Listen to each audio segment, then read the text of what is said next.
everybody, it's Romania Black, and we're on episode 5 of To Be Heroics, and, it's been about a week since I've watched episode 4, and I have no clue where we're going with this. Now that Moon's been killed, maybe, Moomin in the comments was saying, like, well, maybe if Moon's dead, I'm like, she got shot in the face. How is she not dead? I don't know. Whenever people give like questions like that, it makes me think they're either spoiling me, but then they said they hadn't watched any further, so I'm like, what does that even mean? I don't know. But I've got these comments that I want to dive into for episodes 2 through 4. So we might as well do that. I came home from the tournament I was gone to, and I wanted to check the comments and catch up because I was like, nope, this is like the first thing I wanted to watch when I got home. And so here we are. But yeah, so Yuna Kimmy 8 said for episodes, they had 2 comments, one for episode 2 and one for episode 3. Episode 2, they said, I don't know why Treeman, and especially Miss J, was even pushing the nice Moon shipping agenda. They surely have not experienced the power of the Fujoshis, and they haven't capitalized on the Nice and Wreck rivalry. I'm like, I know! Have you not seen Heated Rivalry? You don't know the power of the fangirl, clearly. They also said for episode 3, I think Miss J wants Nice, aka Lin Ling, to be X because she manages him. Different corporations such as Treeman and MG have already been mentioned. Different managers, I guess. It feels like an idol world. I don't know a lot about the idol world except like the bare bones. So that's kind of where I'm at with that. I know a little bit about Japanese idols, and this is a Chinese series, so I know even less about that. But we did get in episode 4, at the end of it, when the commoner emerged, we got all these other corporations wanting to sign on to Lin Ling. So that's going to be interesting. I'm going to be curious to see, like, is Lin Ling going to stay with Miss J, or is he going to jump ship and go to somebody else? I don't know. We'll just have to wait and see. It seems like Mr. Strand, though, is with the Treeman Corporation, maybe. Possibly. Or is he the guy for the whole commission? I don't know. We'll double check. We'll see. Dana, for episode 2, says, as someone who's seen friends go through hard times, I really feel for Wreck. Imagine learning from a stranger that your best friend took their own life and that he didn't feel like he could confide in you about his problems or negative thoughts. What a rotten feeling. It makes me wonder how much Moon actually knew about Nice, since her reaction to his death was the polar opposite to Wreck's. Did anybody really know the real Nice? Did the Treeman even allow him to be his real self? Well, obviously they did not allow him to be his real self because they were trying to hook him up with Moon, and he didn't like Moon. So I'm going to say that's a big no, at least on that front. But it does suck. Like, Wreck basically had to find out that his own best friend couldn't even confide in him. And maybe he couldn't because of the fans. It's really horrible. Sunray for episode 2 says, I wonder if Rex public persona distressed OG Nice's OCD. In Rex flashback, OG Nice didn't care about the beer being spilled, but in the present timeline, Moon mentioned how OG Nice wouldn't have liked fruits thrown at him. Yeah, I feel like because of the public's perception that Nice had to be perfect. I think the OCD perfection was something the fandom developed for Nice, and thus the OG Nice developed it as well, which probably is why they couldn't see Nice or see Wreck as well. It's all messed up. It's all messed up, right? Sarah, for episode 2, says, I hope you don't mind this info, and the mods did approve this was okay to find out, so we're gonna go with that. But Miss J's name is June. However, personally, the name Jessica suits her a lot. If you want to continue calling her that should be fine. The show called her Jessica, so that's why I've been calling her Jessica, because the subtitles in episode 1 called her Jessica. So just FYI, that's why I've been calling her that. But I might just stick to Miss J, maybe. But the subtitles in the show said Jessica. It was in the episode itself. That's where I'm getting it from. But I'll just probably call her Miss J because I don't think I'm pronouncing the June correctly. Also for episode 3, Sarah says, one thing for sure is that it's shocking how desensitized. I thought this was a good comment to bring up. I thought it's shocking how desensitized the normal citizens are to this whole thing. They point out that Magic Shadow blows up, and with the exception of the one dude in the background, everyone else is like, oh, it's just another Tuesday. Wreck falls to his death, and people at the wedding are just perfectly fine with this happening. I'm also wondering how, when Nice fell and just went splat, did nobody walk by or see that? I think they did, and I think that they just didn't know it was Nice at the moment because he's still flying around on the billboards and everything else. So yeah, I do think there is something to be said for the fact that the audience in this series, the public, are really desensitized. I think there is something to be said about that. I also think that somebody else pointed out, and this is worth knowing, that nothing really happens to like Wolf Girl or stuff from episode 2 or episode 3 rather. Does she bear any punishment? Do they she could have killed people and they kind of are just like, everything's fine now. Nice and firm man, they got this, we're all good to go. I'm like, did she bear any consequence for what she did? Or were they just kind of like, it's all right, just normal Tuesday? I mean, she was blowing up the entire, Hero Center, so I don't know what to do with that, but that's interesting. Alexander Q is the last person I have comments from, and they have comments for episodes 3 and 4. For episode 3, they said, one detail I love is how at the beginning of the episode, when Lin Ling is talking to Miss J, we see him adjusting his coffee cup so the logo is straight and centered. I love that little touch where you can see his OCD and perfectionism ramping up before he goes ahead and mentions it at the end of the episode. And I'm glad that he's the commenter now, so hopefully we don't have that OCD perfectionism. It gives me, low-key gives me anxiety watching it happen on screen, so I'm like, nope.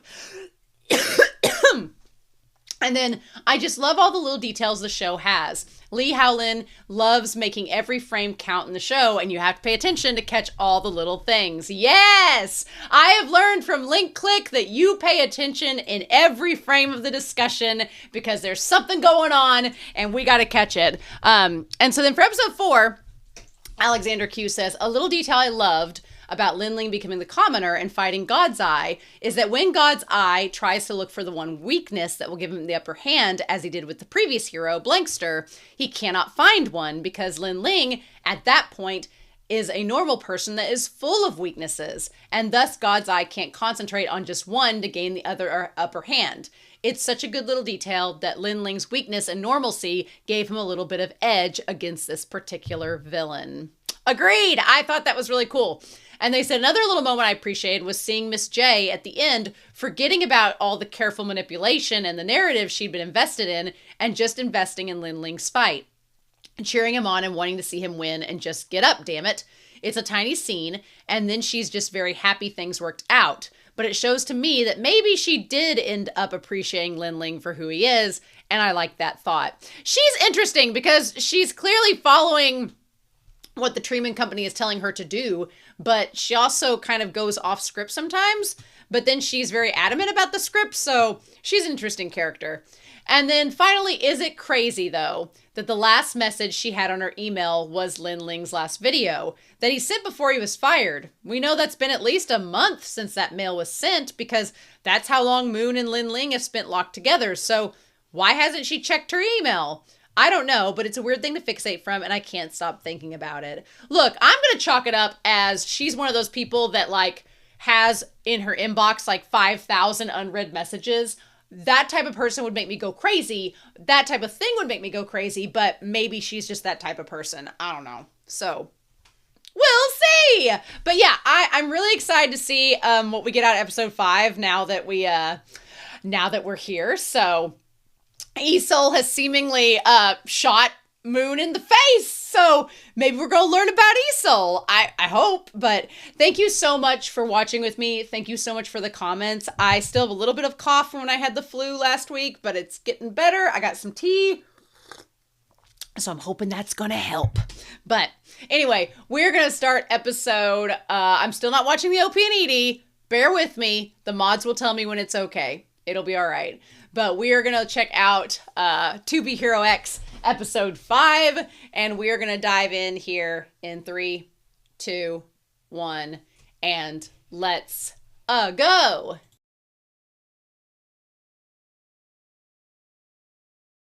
So this is an interesting episode. I had all these questions And as the episode was going on, I wanted to like stop the episode and start asking questions like, wait a minute, what about this with Isol and what about that? So I just, but yeah, one thing is for sure, this episode is setting up a lot. I have lots of questions and lots of things to think and talk about and concerns with Moon and this whole business about heroes being anybody can be a hero. That's getting expanded upon in this episode, and it's to a frightening degree instead of to a heartwarming degree, which we'll talk about in this. But one thing is for certain, as we start out the screenshots, because there are a few I know I'm going to be going through this with you all, one thing is for certain, and that is here in 3, 2, 1, people are naturally desensitized in this show because they are dying left and right. Starting this out with our boy, Young Cheng, and his family getting brutally murdered in front of him is insane. So, 20 years after year 20 after the Heroine Commission. So this is actually 16 years ago before this episode. So as far as we know, let's back up and look at the timeline. The current timeline, if we're going through this, is 41 years after the commission, right? Which would essentially be 21 years prior is where this is. So let's establish a timeline. We have our boy, Young Cheng, and he is orphaned. He is orphaned 21 years ago, and he seems fairly young in that. He seems like he's maybe 5 years old, 5 or 6. Let's just say 5. Let's go with 5. 5 is a rough estimate. But he was orphaned 21 years ago when he was 5. So now in the current timeline, he would technically, let's just do a low ball estimate and say he's 26. That's essentially, he could be a little bit older if his kid was older in this. But where episode 5 is concerned, that was 16 years after he's orphaned. So at the time, which was what? We established that it was 16 years later, which was the 36 year, which was still 5 years prior. So at the time, he was 21 years old at episode 5, which I guess would make sense because he's at a university, and they said he was a 4th year at the university, and if he graduated high school at 17, that would check out with how old he is at the university. So all that makes sense. So around episode 5, Young Cheng, who is our Isol, let's establish that, is around 21 years old. But in the current timeline, he's 26. So again, here's the problem, is that Isol that shot Moon at the end of episode 4, our boy Young Cheng? It might not be. And we're going to talk about that, which makes this all crazy. So he's one of the Isols, but we don't know if he is the Isol. So we have lots of things to go through. So yeah. But anyway, his parents get killed. And they're like, what are we going to do with the kid? Also, let's also establish that in this world, there is a lot of child trafficking going on. And it is treated it's not treated nonchalantly. It is made a very big deal by the show, which I'm glad it is. And I know that child trafficking is a reality, unfortunately, in our world, in certain parts especially. But it's just kind of wild that it happens so much. That it was happening 16 years prior to this, and now it's still going on. And you would think in a hero society where the heroes are supposed to be doing, stopping crime, that this would have gotten better. But I think it's kind of a commentary that the hero society is now more of like idols and celebrities than actually doing their job of being heroes. Just saying, otherwise you would think that the crime rate, especially with stuff like trafficking, would have gone down by now. But it has not. So yeah, so these guys go after him, and then that's when Isol shows up. And Isol, I think it's kind of cool, the Isol that we see in this, he has purple lightning. His lightning is purple, whereas our boy Chong's is, I think it's blue. So a different type of lightning depending upon the person, perhaps. We'll see. But yeah, so Isol ends up saving him in that moment.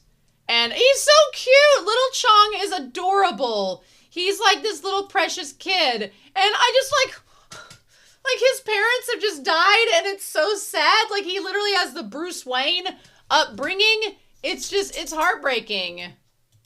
And then this guy walks over. I wondered if the guy that ran the boba tea shop was the actual, had been the E-Soul. But we find out later he'd been in an orphanage and then he ends up working at the bubble tea place. But yeah. And then he looks down at him. What is your name? I like Superhero Mall. Wow. So they were literally like coming out of the mall when this happened. And they were probably mugged. But yeah, the Superhero Mall. That is crazy. And he's like, Yang Cheng. So sad.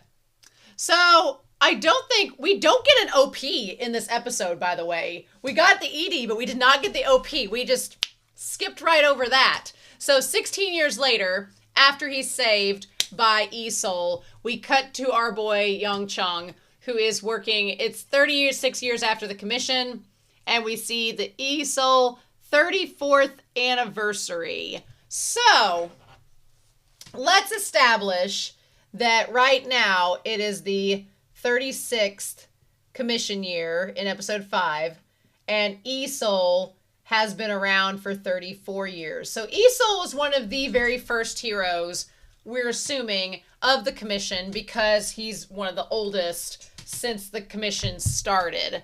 And it's his 34th anniversary event. Okay. In his 34 years after his hero career, the great mysterious E-Soul has not shown his face even once. Here's the thing. Here's the thing with that. That is, for all intents and purposes, very deliberate that he does not show his face. And I think that we would be very naive as an audience to assume that E-Soul has been the same person all 34 years. I think we would be very naive to assume that because we have just seen over the last 4 episodes how Nice has been 2 different people and could easily become more if he'd been allowed to. I know Truck said in their comment, they're like, well, Nice is dead. And I'm like, but is Nice dead? What if the Treeman Foundation decides to have somebody else play Nice? What if they decide that Lin Ling's off with some other corporation and Miss J's like, but we have Nice. We'll just have somebody else play Nice. The public won't care. They just care about the persona. They don't care about whoever plays them. So I feel as if it is very possible that E-Soul has been multiple people over and over again until to feed the narrative of who E-Soul is. You don't ever see his face. He's a paragon. He's a symbol, a status, but he's not an actual individual. It's like he's just a symbolic representation of this heroic figure. So I feel like multiple people have played him at this point, right? I think that we'll know for sure if Yang Cheng actually meets E-Soul and is like, but you saved me, and he's like, I don't remember that, then we might know for sure. Because, I mean, how would you forget something like that, you know? So, Cheng is living with his Uncle Rock, who works at a boba tea place, and he has this, he's like the class rep at his school, Jia Qing. Jia Qing is the girl that he has a crush on, and I wanted to strangle this boy multiple times in this episode because he was doing the whole like passive aggressive, well, I don't know. I mean, I don't really like this band. I'm like, go. Oh my gosh, he was driving me crazy. But anyway, this is his class rep that he has a crush on, and his uncle is giving him grief that he won't just confess. And he's like, you've had a crush on her for years and you haven't done anything. And he's like, I got Lucky Sian, her favorite singer. I had to save up to get these tickets. That's my thing. He's like, I'll finally get to see her alone and I'm going to give them to her myself. That's my thing. I'm like, it was driving me crazy. And I know it's such an overdone trope in anime and donghua with the whole like, oh, I just don't know. It's like imposter syndrome. I just don't feel I'm good enough to go with her. And she likes this other guy when she clearly doesn't. I just like the miscommunication trope made me want to like jump out of a building. I was just like, oh, my head was hurting. I was like, I need you to not do that, sweetheart. Please do not. So yeah. So at first though, At first, I thought that she was his teacher because I missed the class rep part. And I was like, oh, are you wanting a relationship with your teacher? But no. Instead, she's like, you need to deliver these to Mr. Chan. And he's like, why is your career goal form blank? And the answer to that question is he already has a career. He's a delivery guy and he works as an easel, like, not impersonator, but like as a dressed up easel for the kids show, which we're going to talk about here in a moment. He's like, what I want to say is, you know, we've been classmates for so long and we're about to graduate. So, you know, and I like that she kind of says, you know, are you going through some hardships? Do you have like, are you needing some money? And then this guy, Cockblock McGee, shows up. Cockblock McGee, why does he keep showing up getting in the way? I'm like, I feel like he's trying to help, but then like Jong Chong is getting jealous of him for no reason. He's like, sorry, I'm late. And she's like, oh, Sheng Chow. Yeah. And so he's like, I thought you were starting your own business. So Sheng Chow is working. Sheng Chow, we'll get him on here. She's like, I thought you were starting your own business. He's filled all these out. He's like, what's with all these companies? These are all places where I've done internships. Like, this guy's like done every internship. He's already like adopted like 6 orphans. He's already put them through college. Like, he's done everything. He's like literally perfect. And you can tell that our boy Cheng feels very like inadequate in comparison to him. He has a lot of inferiority complex compared to old Sheng Chow, who is also working. He's also working for MG, which we find out, I think, isn't it like Mighty Glory or something, is this agent company, hero agent company. So he's working for them. I am curious if he is going to be an e-soul, if he is an e-soul as well, because he was trying to find like other people to be the e-soul for the anniversary event. So I wonder if he's going to be one as well. I don't know if that's going to end up happening, but shouldn't I learn more if I want to start my own successful hero business? Okay, so he wants to start a hero business. Interesting. So he's working right now for MG, I'm assuming as an internship, but he wants to start his own hero business. I wonder if he's going to try to hire Zhang Chong as easel for his business. I don't know. We'll see. That might be interesting. And she's like, oh, that's really cool. And he's like, aren't you being too hard on yourself? And I hate that, like, Zhang Chong, he, like, texts his uncle to say, like, hey, I'm going to come. I hate that he ducks out without just asking her in front of him. I wish that he would just, like, get the balls to do it. Just ask her to go to the damn concert. You know you want to take her. And if you have to do it in front of the Chow guy, I mean, the worst thing she can do is say no. And at this point, you're just basically saying no for her. So, like, just do the damn thing. Like, the worst thing you can do is get rejected. And I know that sounds easier said than done, but I've been rejected from dates before. It's not the end of the world. You'll get over it. But it's like, the fact that he's not doing it is... Anyway. So, he goes there and they're like, no money. Didn't I already tell you that? MG will send people to the performance tonight.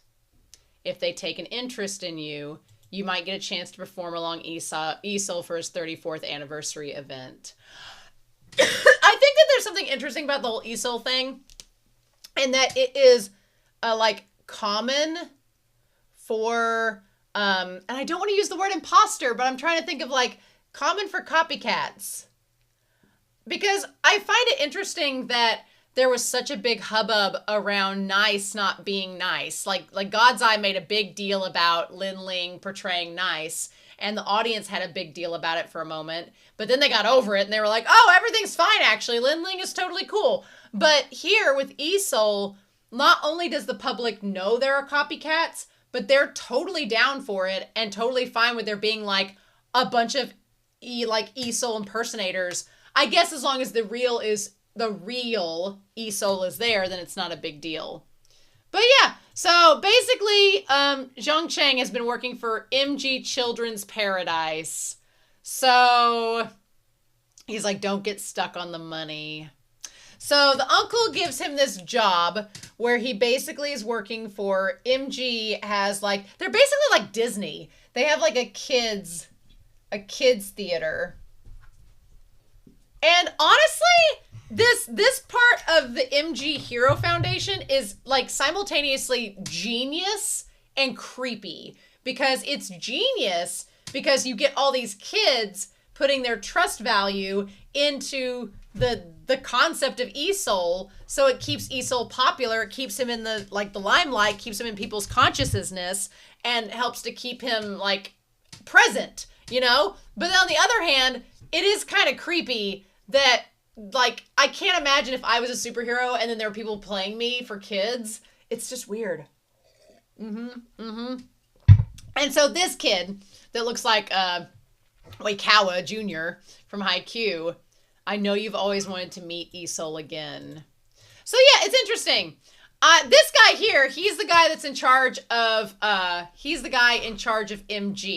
He seems interesting. The guy behind him in the background kind of looked like Jong Chong's dad. So that's interesting. But yeah, so give it your best shot. Let us welcome our hero, e-soul. Where the lightning strikes, all obstacles be gone. And then I'm Magic Shadow. There is something that's interesting in that it's all orchestrated, and there is an orchestrated narrative of Magic Shadow is the bad guy and the nemesis, and it makes me wonder, like, were there theaters of Rec and Nice, like, going at it? Was there drag story time doing that? Like, what was happening? So I think that's fascinating that they orchestrated these little stories. Also, do they have one where Magic Shadow runs into Furman and blows up? Did that happen? So I'm guessing this is before Magic Shadow spontaneously combusted into the side of Furman, assuming this was all before that happened. But yeah, and then I think that Magic Shadow is interesting because there's this blue and red concept. There's the blue concept with e-soul, the red concept with Magic Shadow, just like Nice and Rec. It's, you know, why reinvent the wheel, right? But the one kid is the only one who's not convinced. The brother is not convinced. He's like, last week, e-soul fought the Rat King, and you fought the Rat King. Is this a performance or a news report? I was like, of all times for this kid. The thing is, this little brat, he ends up being like one of Cheng's like biggest fans of him as e-soul, but he was just criticizing him at the absolute wrong time. But it's so funny to find out later that he actually really supports e-soul and supports Cheng as him. So interesting. But yeah, he's like, I'm taking a photo. Doesn't the sign say e-soul interactive event? He's so cute. I actually really like how they animated him in this episode. It was adorable. He's like, my sister's here. And that's when we find out that the sister is the girl that he's been crushing on for years. What a fate. What a stroke of fate. Pomelo. Little Pomelo's sister. So yeah. So she wants him to hang out with her little brother, because her little brother doesn't have a lot of friends. And I instantly felt kind of bad for the little brother, because you find out he's not very popular, doesn't have a lot of friends. He's kind of like, you know, just likes e-soul and wants to hang out. So it's interesting. I felt a little bit more for Pomelo as the story went on. But yeah, and then, of course, the uncle's like, why don't you just tell her the truth? Like, come on. He's like, you're ashamed of being an actor at a children's theater show, but you should be courageous and let her see the real you. I'm with this man. I'm with this cool-ass uncle. I would just be yourself. Like, she clearly likes you back. I mean, and if she doesn't like you back, then it's because she doesn't know you care about her. Yeah. I like the uncle even tries to give him, like, the magic spot that they can sit at. Like, he tries to set it all up for them. But anyway, so these two guys show up, and they're just delivery men for his boba tea and stuff. And he's like, you've gotten a bunch of complaints, so why would I pay you when you've not been doing your job properly? And so they all get fed up, and then that's when the uncle's like, here, he can deliver it instead. And then, man, our poor boy delivering on all sorts of town, all sides of things. Here's the thing. I wanted to go through this and see what this part of the town signs say. So there's like a no dog pooping sign. It says Shanghai take back. The big cat. Something says the big cat. Hero high. Something says chroma. Interesting. Miracle stage. Hotel. Interesting. I wonder what the big cat is. Okay. Curious. I kept thinking we'd maybe get a little bit more from that one. But yeah, also we have his parents. He looks like his mom. That's really sweet. But yeah, so he's been trying to create this like e-soul glove. The power of the soul. I like the concept of e-soul being like a hero that could literally be anybody. And if we're going along with, Lin Ling's whole deal, the idea of that everyone can be a hero, well, that's literally this. Anybody could be e-soul.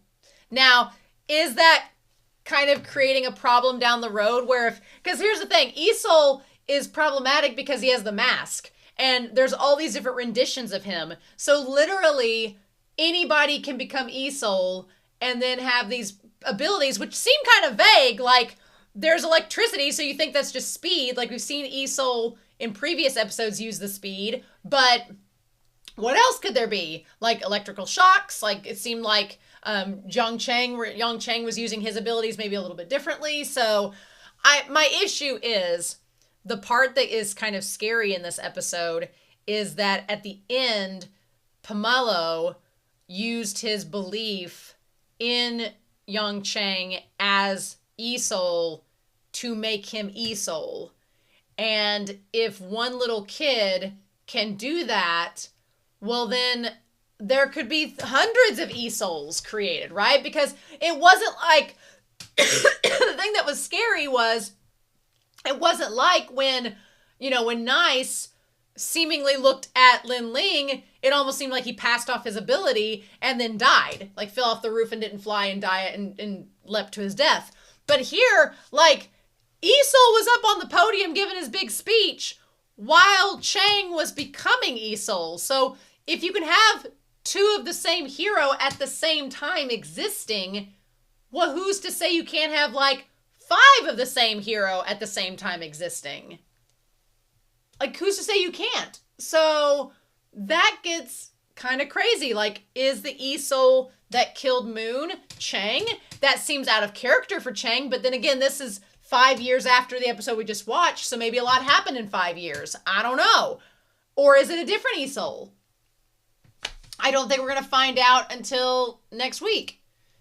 But yeah, I do like Cheng's character a lot. I do like him. I do like how persistent he is. And you can't blame him for wanting to meet like his hero. And he doesn't have any trust value at all.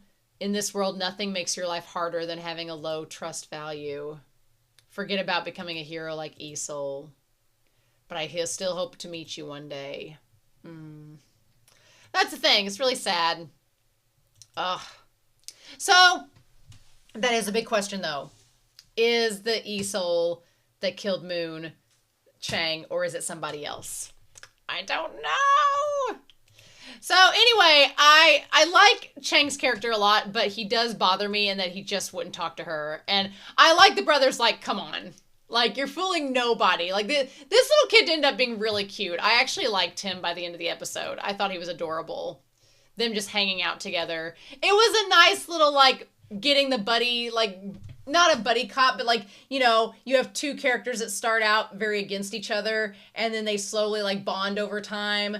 It's super sweet. I loved it. And the fact that he's, like, trying to prep to get nominated to be in this e-soul anniversary performance, and so he gets the kid in on it to try to figure out, like, what he needs to do. Like, that was super sweet. I love that. He's like, look, I have all these things that glow. And then the kid's like, yeah, these are all fake, though. And I love he's like, I put a lot of work into this, kid, after you berated me at my last performance. Like, they look so cute. I love it. So, yeah. And he's like, I'm usually pretty good about my vibes. Like, you know, I think that you like my sister. And then he's like, don't tell your sister I like her. Although, at the end of this episode, it seems like she might be finding out. So, we'll see on that. But yeah, so MG Amusement Park's 5th generation easel costume. That in itself is such a wild statement that it's been like 36 years and you've had 5 different easel reiterations. Again, in my mind, that makes me feel like the original easel that saved Cheng is not the easel that we currently see. They're not the same person. But we'll see. So yeah, so she's giving a tour of their lab, and then they talk about what makes easel great.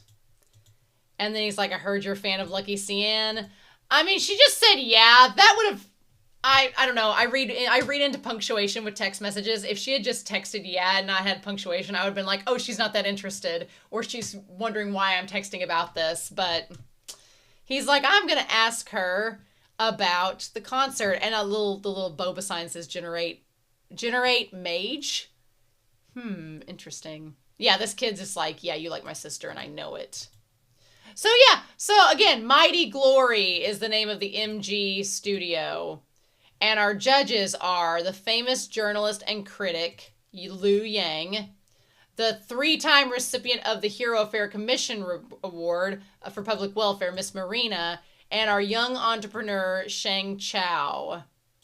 So yeah, Sheng Chao, just being up here, he seems like a Harry Osborn. Like, that's what, I kept thinking of Harry Osborn from Spider-Man. That's who he kept reminding me of. I'm like, why is he here? That's literally the vibe I've been getting. Okay. I've been trying to articulate in my mind, like, what is Sheng Chao reminding me of? Cha Ching is reminding me of Mary Jane, and our boy Yang Ching, even though he has the Bruce Wayne backstory, is giving me Peter Parker vibes for sure. And then you have Sheng Chao, who's giving me Harry Osborn vibes. That's where I'm getting all this from. So yeah, okay. That makes sense. Also, his hair looked brown in the opening scene, and now it's black. I don't know. But yeah. So, of course, because he feels inadequate around Sheng Chao, that he feels like this is not going to work out in his favor. I'm just amazed that half of the easel costumes do not look the same. They don't even look remotely the same. They look very different. So, okay. And so we find out that Cheng has been working for 3 years, possibly since starting college, as an easel at a children's theater. The thing that's crazy, though, is for all intents and purposes, Sheng Chao wanted to go with Cheng's performance. He wanted to choose him, but the higher-ups were like, he doesn't have any trust value, so we don't want to go with him. We want to go with whoever's more popular, which is really sad and also kind of relevant to today, right? So this says Elite Actor Audition Competition. By the side of easel, continuing the legend of Hero. Okay, so it is possible that what this is doing is possibly maybe the original easel, if it's the original easel, is about to retire and they're training up his like replacement. And they're going to like do an internship with him first and be like, here, you get to be alongside easel and then eventually take his place. And maybe that's what our boy Yang Cheng is going to do. How does Magic Shadow feel about this? Right? Also, so contestants 2, 4, and 14 are tied for the number 1 spot. And then wait while we make a decision. Yeah. And then, so yeah. They all seem like they really like him. But then we cut to this guy. Okay, so this guy looking... Is this the X-Man? Is this X? I don't know. He has like the gray white hair and a white suit. Is this the X-Man? Is he the head of MG? I don't know. Because they show him, okay, or maybe it's different because maybe he has gray hair and a white stripe. Let's not bother with the guy with the 0 trust value. Well, damn! Joke's on you, because now he has at least 1. Man. And then because... he's like originally going to come out, and then as he walks over, that's when he notices that the 2 of them are together. I felt so bad because look at the little boy. He's like looking for him. He's like looking where he is. Like, I will give this. The show did a really good job of making Pomelo be like an actual little kid. Like he was acting just like a little kid would. It was really adorable. But damn, just don't quit being jealous of Shang Chao and feeling inadequate to him and just go up there and talk to her, you mofo. Oh, no, this was really sad. I don't even think Shang's interested in her. I think they're just friends and he's constantly like finding her. Interesting. So yeah, my question is, of all this, who's talking to these guys and who's asking for like child trafficking? Is it anything that's going to be connected to the future and the episodes we have yet to come? Or is this just like a random one-off bad guy organization contacts for child abduction and these guys just say yes because they're desperate for money? I still think it says a lot to them for them to agree to kidnap this kid. But yeah, and so this was the only part that made me mad in the whole episode was that Shang Chao gives her tickets, which he immediately feels like, and I get why he's upset because he didn't have the courage. He saved up all his own money to get the tickets, and he didn't even have the courage to ask her. And then Shang Chao's just like, oh, I just happen to have these. You want them? And to him, that's such an insult because he's like, I worked so hard to get these tickets myself, and they're not. And he has in his mind this stupid inferiority thing where he thinks that, well, of course you'd want to use Shang Chao's tickets. And I'm like, no, just ask her to go. Or if you're too, or sell the tickets and then take the money to get her food or something before or after the concert. Like, just, she's asking you to go with her. Like, it's not like Shang, it's not like you're third wheeling. It's not like you're third wheeling. He gave her the tickets. He didn't ask her himself. He just gave her the tickets and she's asking you. Like, come on, dude. He's like, this is a VIP seat I prepared just for you. Like, that's not, but that's all just projection. You don't know if that's how it went down. Like, my dude. Okay, so there's a number 8 on the side here. Okay, and we see the van go by. Wow, we see the van go by to park. Wow, before they're going to get that kid. That is something. Wow, and it says no litter or no loitering. Damn, the setup. Because then the kid's like, what are you doing here? I tried to find you for 2 days. I like the global garbage sticker on the dumpster. Where'd you go after the competition? I didn't make it to the next round and I was too ashamed to see you. He's like, well, aren't you going to go take a look at the anniversary event?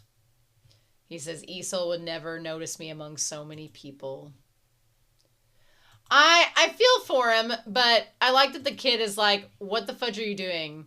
Okay, so the sign says no litter and it says not enter. Okay. I love all these little like details in the background. So then the kid gets taken and he goes after them. I love the go be a hero. Yes, like him on that bicycle trying to get that kid. Hell yeah. Like, ugh.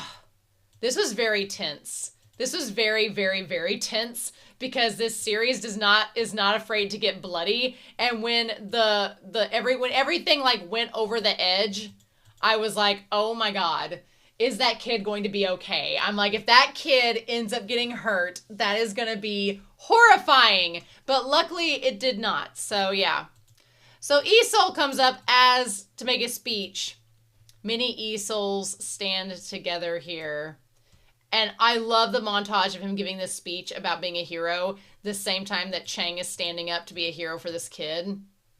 Also, is it somewhat of a coincidence that his face is bloody in the same way that Moon's is bloody?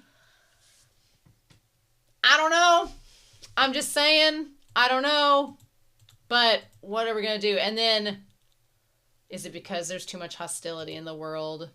I felt so bad to see, like, his backstory at the orphanage and how, like, his parents gave him the Isol toys and then they ended up dying. And he's like, is it because we're afraid of losing those we love? Like, yeah, the idea that Isol won't show his face for all of these different reasons. Like, is it because we're afraid to lose what we'll love? Is it because we're afraid of, our trust diminishing? Are we afraid of being betrayed? Like, what are all the reasons? He's like, I've had many chances to remove my mask, But this isn't just a mask. I'm amazed there's not more people in the stands, honestly. This is the trust that I'm unwilling to betray. Okay. Yep, it reminds me constantly. And I love that we see the people like starting to like film him and take notice. But then that one trust from that kid, I love that like courses through his bloodstream and lets him be a hero in this moment. A hero is the fireworks in the hearts of people. Again, I am a little bit mind blown that we could have two people be Isol at the same time. That still blows my mind a little bit. It also makes me believe that even though Lin Ling is no longer nice, somebody else could easily become him. Just saying, somebody could easily become him if they needed to, because we're seeing it happen with Isol right now. So that is concerning. So, I mean, I do love that he saved the little kid. That was adorable. And then for a second there, I was like, if you don't show your face to her, and he wasn't going to, until thank God Cheng Chow, Harry Osborn shows up, and he's like, hey, like, why is this guy always here? He's always here. And he's like, I didn't think I'd see you here. What a coincidence. And he's like, I'm actually here to see you, Cheng. Also, he kind of looks a little bit like Nice. Not a lot like Nice, but like a little teeny bit. A teeny bit. And she's like, what? And the kid's like, oh, secret's out. And he's like, how did you know it was me? Yeah, exactly. How did Cheng Chow know? And has he known this whole time? And what's the point? What's going on? I mean, I'm not surprised he found out because he's one of the judges and they had his application. So he probably was like, oh, I know that guy. So, Now what do we do with that is the question. I can't believe it was a setup episode. And, okay. So, I am taking a week off of my channel. As you know, go check out my March update video for 2026 if you've not seen my March update video. But I will just be coming back and seeing where this is going to go to. But hopefully that'll give me some time to answer comments and check those out before I record the next episode. But with that being said, I'm excited to see what y'all's thoughts are down below. And then we will come back and see where this whole stuff with Isol. I've not forgotten about Moon. Do not think I've forgotten about her, because I have not. And we're going to see what happens and what we get with her. But this whole stuff with Isol has me very excited and intrigued. And I'm curious to know where we're going to go with it. So with that being said, I hope you all have a wonderful week. Please stay safe, take care, and yeah, I'll be back very soon with more of To Be Hero X. And I'll see you then. Bye.